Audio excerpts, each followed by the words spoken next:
Hello students, good evening. Today I am going to explain you part 2 in the chapter of issue of shares. Dear students, in previous class part 1 in which we have discussed just about the content or topics of this particular and very important chapter, that is issue of shares. अब part 2 से यानी इस class से अब एक एक topic का explanation आपको समझना है। ध्यान से समझेंगे तो आपको क्वेश्चन में कहीं कोई प्रॉब्लम नहीं आएगा। तो अगर कंटेंट की हम बात करें तो सबसे पहले आपको पार्ट 1 में बताया गया था motive of issue of share, यानी कंपनी शेयर इशू करती क्यों है। इसमें 4 मोटिव आपको बताया गया था।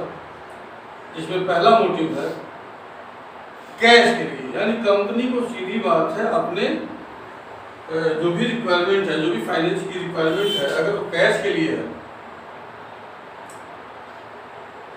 या आप कर सकते हैं वर्किंग कैपिटल को इंक्रीज करना चाहते हैं, तो अकाउंटिंग ट्रीटमेंट क्या होगा। डियर स्टूडेंट्स, प्रीवियस क्लास में भी बताया गया था कि कंपनी जब अपने शेयर को कैश के लिए इशू करती है तो यहाँ भी 2 ऑप्शन है। हो सकता है पूरा पैसा हो एक ही साथ एप्लीकेशन पर ही शेयर होल्डर से मांग रही है, या उसको 2 इंस्टॉलमेंट में, 3 इंस्टॉलमेंट में, या 4 इंस्टॉलमेंट में, या 5 इंस्टॉलमेंट में कंपनी उसको मांग रही है, जो आपको प्रीवियस क्लास में भी बताया गया था। और बताया गया था कि अगर कंपनी अपने शेयर को इंस्टॉलमेंट वाइज इशू कर रही है तो पहले इंस्टॉलमेंट को हम लोग बोलते हैं, एक तो बताने का एक तरीका समझाने का, एप्लीकेशन, उसके बाद आपका आता है अलॉटमेंट, उसके बाद फर्स्ट कॉल, उसके बाद सेकेंड कॉल, ऐसी कॉल बढ़ता रहता है।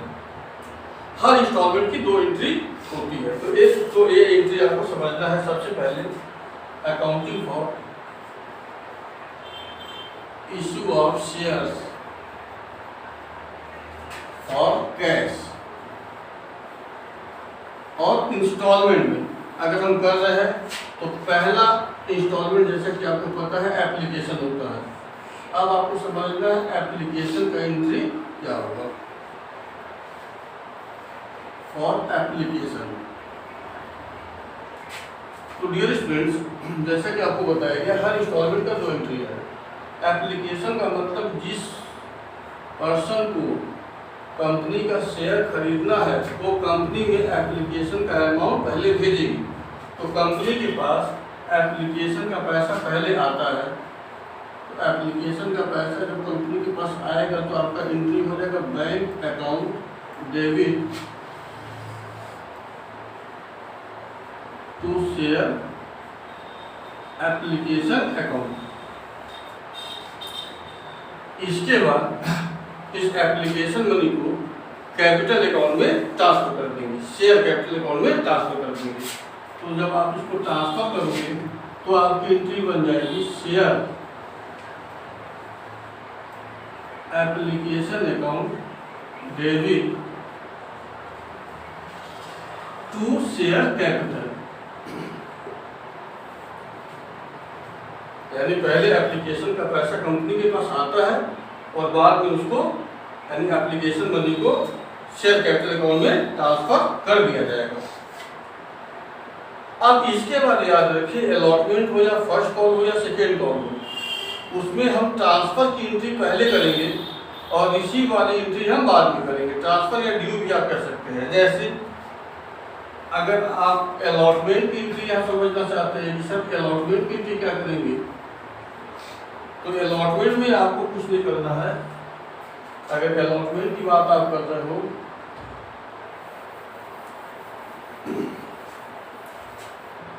और अलॉटमेंट, तो अलॉटमेंट में ड्यू की एंट्री या ट्रांसफर की एंट्री हम पहले ही कर देंगे। यानी इसकी पहली एंट्री हो जाएगी share allotment account debit to share capital, और दूसरी एंट्री आपकी बन जाती है bank account debit to share allotment account.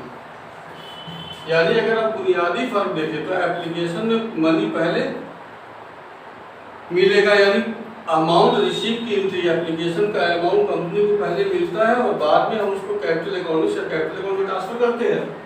जबकि अलॉटमेंट हो या फर्स्ट कॉल हो या सेकेंड कॉल हो, उसमें हम पहले ट्रांसफर कर लेंगे और बाद में हम रिसीव की एंट्री पास करते हैं। इसी तरह से अगर फर्स्ट कॉल की एंट्री किया जाए, फर्स्ट कॉल की एंट्री क्या होना है, और फर्स्ट कॉल, तो फर्स्ट कॉल को भी आप पहले ड्यू की एंट्री पास कर लेंगे और उसके बाद रिसीव, यानी share first call account debit to share capital, इसके बाद second bank account debit to share first call.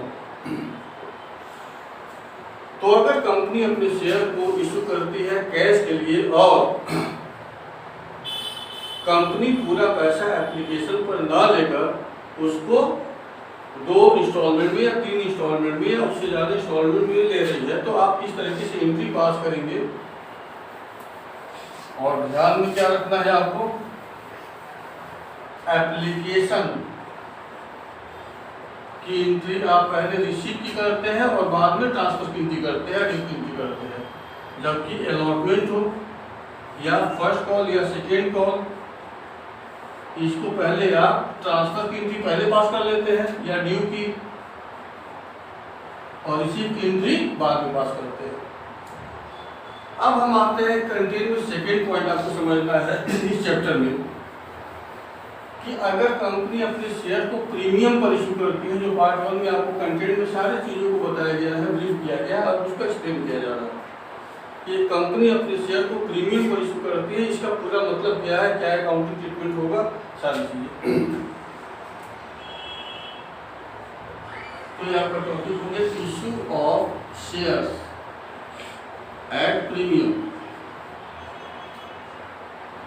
तो डियर स्टूडेंट्स, पहले भी आपको बताया गया है कि अगर कंपनी अपने शेयर को इशू करती है फेस वैल्यू से ज़्यादा वैल्यू पर, यानी मान लो 10 रुपये का शेयर है, शेयर का फेस वैल्यू अगर मान लेते हैं 10 रुपये और कंपनी इस शेयर को 10 रुपये से ज़्यादा प्राइस पर इशू कर रही है, 11 रुपये, 12 रुपये या इससे भी ज़्यादा, तो हम कहते हैं कंपनी ने अपने शेयर को प्रीमियम पर इशू किया, पहली बात। दूसरी बात कि कंपनी जब अपने शेयर को एक्सेस वैल्यू पर यानी प्रीमियम पर अगर इशू कर रही है, तो कंपनी को इसमें एक एडिशनल इनकम मिलता है, और ये जो एडिशनल इनकम है या प्रॉफिट भी आप बोल सकते हैं या रेवेन्यू भी बोल सकते हैं, एक कैपिटल नेचर का होता है, यानी कैपिटल इनकम है। तो एक बात तो क्लास 11 से ही आपको समझना चाहिए कि अगर कोई भी ट्रांजैक्शन जो हमारे बिजनेस के लिए इनकम है या रेवेन्यू है, वो चाहे रेवेन्यू नेचर का हो या कैपिटल नेचर का हो, जर्नल में क्रेडिट जरूर होगा। यानी जब कंपनी अपने शेयर को प्रीमियम पर इशू करती है, तो प्रीमियम को जो भी हमारा एडिशनल इनकम है जो कि कैपिटल नेचर का होता है, बार बार हम बोल रहे हैं, 1 नंबर के लिए ये ऑब्जेक्टिव क्वेश्चन भी हो सकता है, क्रेडिट जरूर होगा। सिक्योरिटी प्रीमियम रिजर्व अकाउंट को आप क्रेडिट कर देंगे जो एडिशनल इनकम आ रहा है। अब कब करेंगे, जब कंपनी अपने शेयर को इंस्टॉलमेंट पर इशू करती है, तो हो सकता है प्रीमियम अलॉटमेंट पर हो या फर्स्ट कॉल पर हो या सेकेंड कॉल पर हो या एप्लीकेशन पर ही हो या सारे इंस्टॉलमेंट पर हो या एक से ज़्यादा इंस्टॉलमेंट पर हो, तो हमेशा याद रखिए सिक्योरिटी प्रीमियम रिजर्व अकाउंट को क्रेडिट किया जाएगा ड्यू के समय, जो ड्यू वाली एंट्री होती है। जैसे अगर हम पूछे अलॉटमेंट पर प्रीमियम मिला कंपनी को, तो अभी अभी इसी क्लास में बताया गया है अलॉटमेंट की आप 2 एंट्री करते हैं, share allotment account debit to share capital. पहली एंट्री आप अलॉटमेंट का करते हैं, share allotment account debit to share capital account, और दूसरी एंट्री आप करते हैं bank account debit to share allotment account. आपसे पूछा जाएगा बच्चों की बताइए इसमें ड्यू वाली एंट्री क्या है, तो जो ए वाली एंट्री है फर्स्ट एंट्री ए ड्यू की एंट्री है। अगर कंपनी ने अपने शेयर को प्रीमियम पर इशू किया है तो सिक्योरिटी प्रीमियम रिजर्व अकाउंट को आप क्रेडिट करेंगे ड्यू वाली एंट्री के साथ। यानी कि अगर प्रीमियम अलॉटमेंट पर ही है तो आप सिक्योरिटी प्रीमियम रिजर्व अकाउंट को क्रेडिट कर देंगे ड्यू के समय। तो यहाँ पर आपका हो जाएगा to security premium reserve account. इसी तरह से फर्स्ट कॉल के साथ अगर प्रीमियम है तो फर्स्ट कॉल के ड्यू की एंट्री के साथ आप सिक्योरिटी प्रीमियम रिजर्व अकाउंट को क्रेडिट कर देंगे। ये दूसरी बात आपको समझनी है। इसके बाद बहुत ही ज्यादा इंपॉर्टेंट क्वेश्चन है कि कंपनी को जो ये एडिशनल इनकम हो रहा है, जो ये प्रीमियम मिल रहा है, कंपनी इसका यूज क्या करेगी। तो हमेशा याद रखिए ये बोर्ड एग्जामिनेशन के लिए बहुत ज्यादा इंपॉर्टेंट है, use of security premium reserve account. इसका यूज क्या है, use of security premium reserve account. तो याद रखिए इंडियन कंपनी एक्ट 2013 में सेक्शन 52 और सब सेक्शन 2 में बताया गया है कि कंपनी इस सिक्योरिटी प्रीमियम रिजर्व का क्या इस्तेमाल कर सकती है। नंबर 1, कंपनी के जितने भी जो प्रिलिमिनरी एक्सपेंडिचर होते हैं, प्रिलिमिनरी का मतलब होता है शुरुआत के खर्चे, यानी कंपनी के प्रमोशन से लेकर इनकॉर्पोरेशन तक के जितने खर्चे होते हैं वो सब प्रिलिमिनरी एक्सपेंडिचर होता है। कंपनी अपने प्रिलिमिनरी एक्सपेंडिचर को राइट ऑफ करने में सिक्योरिटी प्रीमियम रिजर्व अकाउंट का यूज कर सकती है। नंबर 1, कंपनी अपने शेयर को इशू करने पर अगर कुछ खर्चा कर रही है वो चाहे अंडरराइटिंग कमीशन के रूप में हो सकता है, या हो सकता है कंपनी ने स्वेट इक्विटी शेयर इशू किया है डिस्काउंट पर, जो आपको पहले भी बताया गया sweat equity share can be issue at discount, या कंपनी अपने डिवेंचर को डिस्काउंट पर इशू की है, ये भी लॉस है। या हो सकता है कंपनी अपने डिवेंचर या प्रेफरेंस शेयर को बाद में रिडीम करेगी, रीपेमेंट करेगी प्रीमियम पर, यानी एक एडिशनल इनकम भी रीपेमेंट में देना होगा।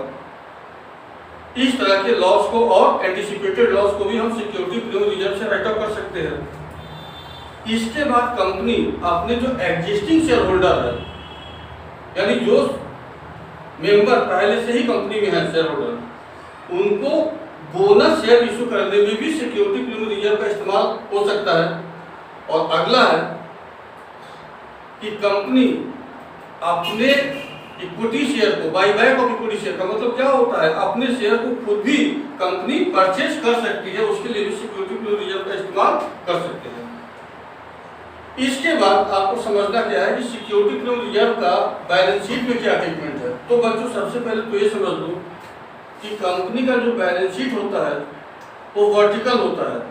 जैसे सोल ट्रेड या पार्टनरशिप का जो बैलेंस शीट आप देखते हैं वो हॉरिजॉन्टल होता है। हॉरिजॉन्टल का मतलब आप सबसे पहले इस तरीके से दिखाते हैं लायबिलिटी अमाउंट एसेट्स अमाउंट, लेकिन कंपनी का जो बैलेंस शीट होता है वर्टिकल होता है, यानी ऊपर पहले लायबिलिटी चलेगा उसके बाद नीचे एसेट होगा। तो कंपनी का जो बैलेंस शीट होता है उसका एक सीक्वेंस होता है। कंपनी के बैलेंस शीट में लायबिलिटी साइड में 4 मेजर हेड होते हैं, जिसमें पहला मेजर हेड होता है share holder fund. Share holder fund में 3 मेजर हेड होते हैं। First share capital, second reserve and surpluses, and third money received against share warrant. तो कंपनी के बैलेंस शीट में लायबिलिटी साइड में जो पहला मेजर हेड है शेयर होल्डर फंड, जिसके 3 सब हेड है, पहला शेयर कैपिटल, दूसरा रिजर्व एंड सरप्लस। ध्यान से देखिए जो दूसरा सब हेड है रिजर्व एंड सरप्लस, और आप बात कर रहे हैं साहब सिक्योरिटी प्रीमियम रिजर्व अकाउंट की, तो रिजर्व भी तो है, यानी सिक्योरिटी प्रीमियम रिजर्व का बैलेंस शीट में लायबिलिटी साइड में major head share holder fund and sub head reserve and surpluses, उसके अंदर हम इसको दिखाते हैं। डियर स्टूडेंट्स, अब इसके आगे का टॉपिक आपको ऐसे छोटे छोटे क्लास में दिए जाएंगे ताकि आपका कॉन्सेप्ट जो है एकदम क्लियर हो। तो अब इसके बाद का जो टॉपिक है आपको अगले क्लास में दिखाया जाएगा। और अक्सर भी हम बोलते रहते हैं क्लास में कि बिना आपके कोऑपरेशन के बहुत अच्छा क्लास नहीं चल सकता है, थोड़ा मोटिवेशन टीचर को भी रिक्वायरमेंट होता है। तो ज़रूर आप लोग लाइक करिए, सब्सक्राइब करिए, ताकि आपका क्लास है केवल आपके लिए ही बनाया जा रहा है, ताकि हमको भी थोड़ा सा मोटिवेशन मिले और हम और ज़्यादा से ज़्यादा टाइम आपके लिए निकाल पाएँ। Thank you friends.